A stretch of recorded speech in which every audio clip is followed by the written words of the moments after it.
ahoj, tady je, no tady je prostě kolega a já, no a my děláme drifty.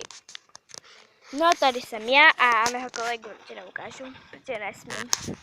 No tady jsou RC autíčka a my dneska uvidíte, jak můj kolega s vysílačkou dělá drifty. Usmí se, kolego. No, udělají drifty. A co nevíš, jde auto? Musíme počkat, jestli přijde auto, radši ať ho ne. Kuba pod něj neletí. No. O tom, když říká Kuba. No, tak teď autíčko pojede. Tak teď uvidíte drifty.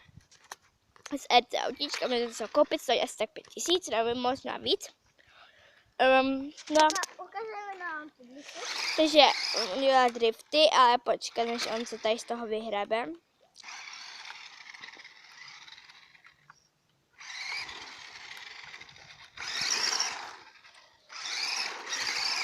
No ještě. Furt dokola. Nejde. Bojím se nás, to jsou velké. No, tak to jsou RC autíčka drifty, pro dnešek to asi stačí a příště uvidíte další triky od mého taťku, taťky. Kde máme i autíčka na benzín, na všechny, no. A teď se s vámi loučíme. Čau. Ahoj. Čau. Tak. A dejte nám like a odebírejte nás.